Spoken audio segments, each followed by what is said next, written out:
Pemandangan indah di pegunungan menampilkan perbukitan hijau yang subur dengan sawah terasring yang kontras dengan langit biru. Danau yang tenang dikelilingi pegunungan memantulkan warna-warna cerah senja dengan siluet perahu kayu tradisional di latar depan.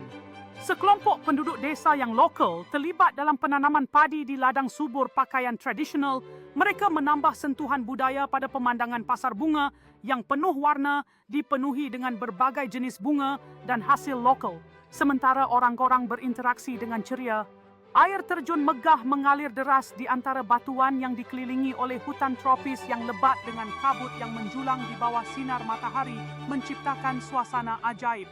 Pemandangan desa yang damai saat senja dengan cahaya hangat berpendar dari rumah kayu tradisional dan asap perlahan muncul dari cerobong asap.